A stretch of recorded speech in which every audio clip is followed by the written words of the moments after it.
오늘 성경 말씀은 마태복음 2장 9절부터 12절까지의 말씀입니다. 박사들이 왕의 말을 듣고 갈새 동방에서 보던 그 별이 문득 앞서 인도하여 가다가 아기 있는 곳 위에 머물러 서 있는지라. 그들이 별을 보고 매우 크게 기뻐하더라. 집에 들어가 아기와 그의 어머니 마리아가 함께 있는 것을 보고 엎드려 아기께 경배하고 보배 합을 열어 황금과 유향과 모략을 예물로 드리니라. 그들은 꿈에 헤롯에게로 돌아가지 말라 지시하심을 받아 다른 길로 고국에 돌아가니라. 이스라엘은 우리나라 경상남북도 합천 경상도 정도 되는 그런 어떤 나라라서 차로 하루 정도면 나라 전체를 다 볼 수 있는 아주 조그마한 나라입니다. 그 조그마한 나라에서 그래도 정말로 이름도 없이 한 500명 정도 아주 시골 마을, 촌뜨기 마을이 바로 베들레헴입니다. 이스라엘에서도 아주 작고 작은 마을이라고 말할 수가 있습니다. 예루살렘에서 남쪽으로 한 8km 정도 떨어져 있는 이 베들레헴은 아마 2000년 전에 거기에 살고 있는 사람들은 아마도 이스라엘 사람들 전체의 사람들의 인식에서 전혀 알지도 못하고 그런 마을이 있나 할 정도의 정말로 알려지지 않는 마을이었던 것이었습니다. 누가복음에 보면 예수님께서 베들레헴에 태어났을 뿐만 아니라 베들레헴 구유에 니우셨다, 그렇게 이야기를 하고 있습니다. 예수님께서 태어나셨을 때 누일 곳이 없어서 구유, 소나 말 등 가축들에게 먹이를 주기 위해서 큰 나무 토막을 파내어 만든 여물통 위에 예수님을 뉘었다고 하는 이야기가 누가복음에 기록되어져 있습니다. 예수님께서 왕궁이 아닌 베들레헴에서, 그것도 보통 방이 아니라 말 구유에 뉘셨다고 하는 사실은 아주 중요한 메시지를 우리들에게 전해주고 있습니다. 이 세상에서는 뭔가 두각을 나타내고 위대한 업적을 이루고 성공하게 될 때 많은 사람들이 우러러보고 많은 사람들이 환호하는 것이 이 세상의 법칙이라고 말할 수가 있습니다. 그래서 이 세상은 항상 제일 넘버원, 제일 위대한 사람이 되려고 하는 것이 어릴 때의 꿈이기도 했습니다. 제가 초등학교 때 아마 저 또래에 있는 사람들은 다 그런 경험을 할 터인데, 장래 희망이 뭐냐 하면 제 친구들 우리 시골에 다니는 모든 애들이 딱 꿈이 뭐냐 하면 대통령이 꿈이었습니다. 저도 어렸을 때 뭐냐 대통령, 그렇게 이야기했습니다. 그래서 제 주위의 친구들이 대통령 되겠다고 하는 사람이 참 많았는데 실제로 제 친구 중에 대통령이 된 사람은 한 명도 없습니다. 예수님께서는 이 세상에 오시면서 화려한 왕궁에 태어나신 것이 아니라 전혀 알려지지 않는 시골 마을에 오셨다고 하는 점은 우리들에게 큰 교훈을 안겨다 주고 있는 것입니다. 복음이라고 하는 것은 잘난 사람들 뿐만 아니라 그렇지 못한 사람도, 성공한 사람들 뿐만 아니라 실패한 사람도, 두각을 나타낸 사람 뿐만 아니라 그러지 못한 사람들에게 하나님의 구원, 하나님의 은혜가 임한다고 하는 것이 복음인 것입니다. 우리 모두에게 주어지는 기쁨의 소식인 줄 우리가 받아들이고 예수 그리스도의 오심을 우리가 복음으로 환호하고 예수 그리스도의 오심이 베들레헴 마구간에 임하였다고 하는 것은 모든 사람들에게 예수 그리스도의 복음의 소식이 전파되어진다고 하는 사실을 꼭 기억하길 바랍니다. 예수님께서는 똑똑하고 잘나고 성공한 사람들에게만 오신 것이 아니라 낮고 천한 자리까지, 그리고 세리와 죄인들에게 찾아오셔서 아무런 가망이 없는 자들에게 소망을 주시고 누구든지 예수 그리스도를 믿기만 하면, 따르기만 하면 구원을 얻게 하는 놀라운 은혜를 우리 주님께서 베풀어 주셨습니다. 그래서 마태복음 11장 28절에 보면 수고하고 무거운 짐진 자들아 다 내게로 오라, 내가 너희를 쉬게 하리라. 예수님께서 부르시는 대상은 돈 많은 사람들아, 권력 있는 사람들아, 능력 있는 사람들아, 성공한 사람들아, 내게로 오라고 말씀하시는 것이 아니라 수고하고 무거운 짐진 자들아, 다 내게로 오라고 말씀하고 있는 것입니다. 성공하지 못해도 내게 오고 슬퍼함과 고통 가운데 있는 자들 가운데 내게 오라고 말씀해 주시는 그 주님의 음성을 기억하면서 오늘 또 예수님께서 다른 사람들 위해서가 아니라 바로 나와 같은 사람을 위해서 오셨다고 하는 그 사실을 받아들이고 믿음으로 주님과 함께 동행할 수 있는 결단이 우리 모두에게 임하기를 주님의 이름으로 축복합니다. 중세 천주교는 어떻게 했느냐? 중세 천주교는 다릅니다. 하나님과 사람들 사이에 신부가 있어서 하나님께서는 신부에게 축복을 내려주시고 신부의 기도만 하나님은 들어주신다는 것입니다.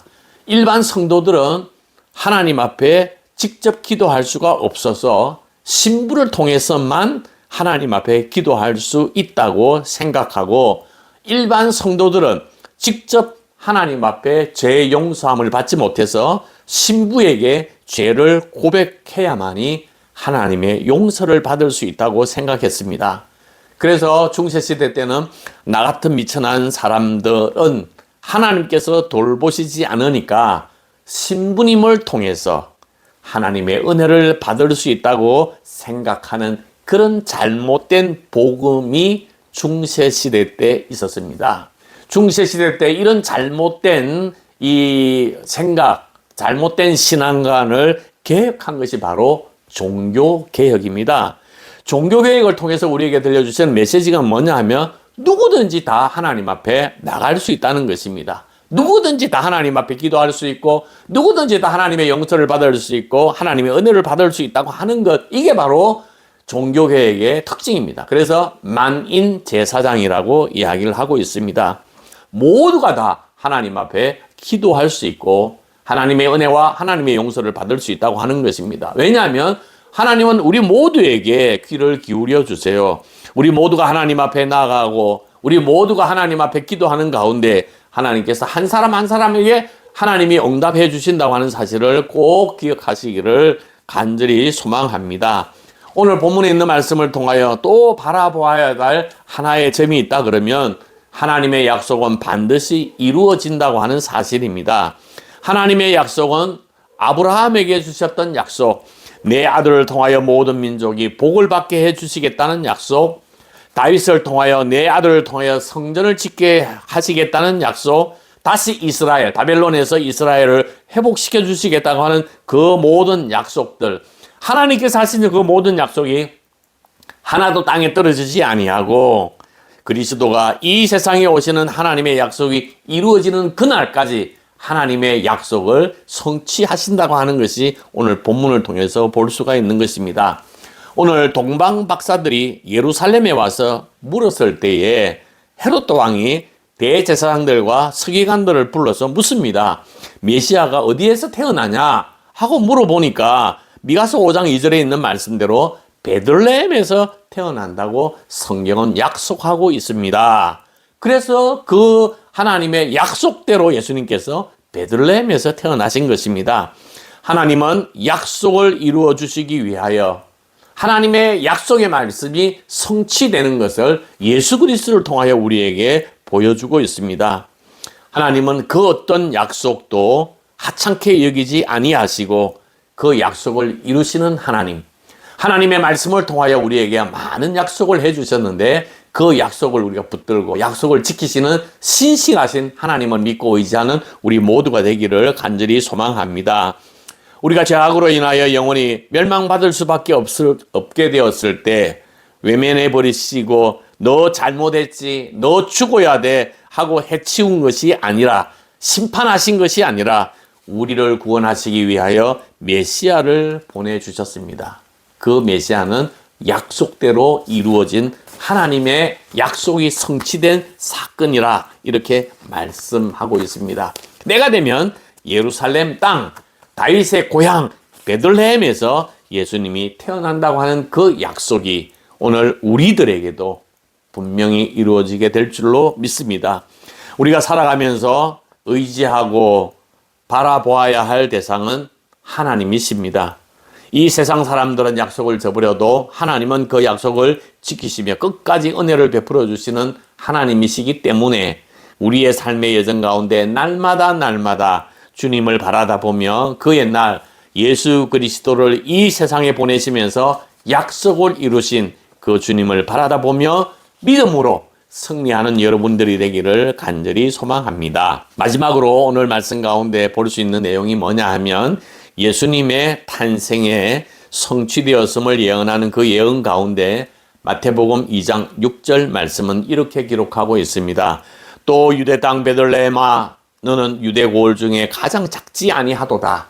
내게서 한 다스리는 자가 나와서 내 백성 이스라엘의 목자가 되리라 하였음이니라. 그렇게 이야기를 하고 있습니다.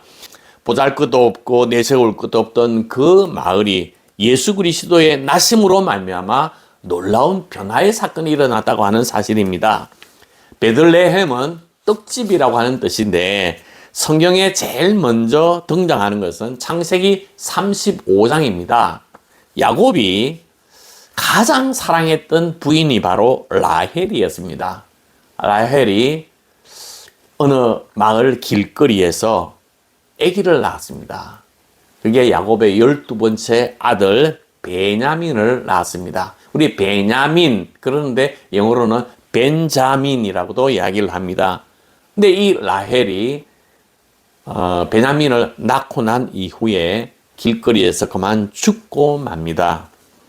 그래서 야곱은 사랑하는 아내 라헬을 이렇게 장사를 지내게 되는데 그 라헬을 묻었던 곳이 뭐냐? 그게 바로 베들레헴이었습니다. 성경 창세기 35장에 나오는 이 베들레헴은 죽음과 슬픔의 장소였습니다. 이 슬픔의 장소, 죽음의 장소인 이 베들레헴에서 예수 그리스도가 탄생함으로 말미암아 이 베들레헴이 떡집, 박간집, 생명과 기쁨의 장소로 변화된 것입니다. 예수님께서 이렇게 말씀하셨습니다.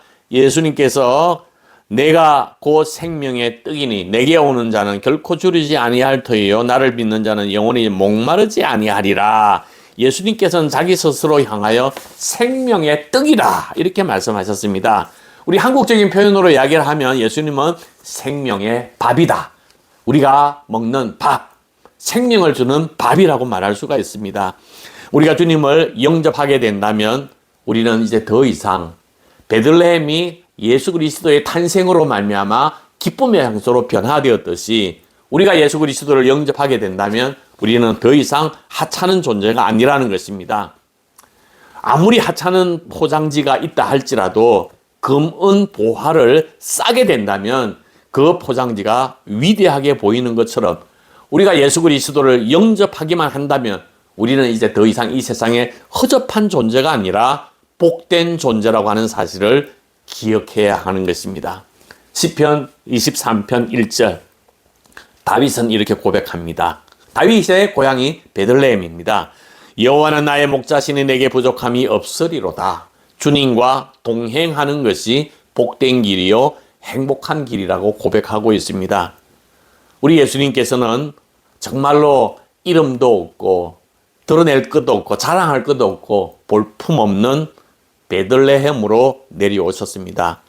이사야 53장 1절 2절에 보면 그는 주 앞에서 자라나기를 연한 순 같고 마른 땅에서 나온 뿌리 같아서 고운 모양도 없고 풍채도 없은저 우리가 보기에 흠모할 만한 아름다운 것이 없도다 그랬습니다. 예수님께서는 우리를 가장 귀하게 만드시기 위하여 가장 낮은 곳으로 이름 없는 곳으로 하찮은 곳으로 볼품없는 베들레헴에서 예수님께서 태어나셨습니다. 그 베들레헴이 예수 그리스도로 말미암아 놀라운 변화의 도시가 된 것처럼 예수 그리스도가 우리의 심령 가운데 임하기만 한다면 우리는 하나님의 위대한 작품으로 나가게 된다고 하는 사실을 꼭 기억하시기를 간절히 소망합니다.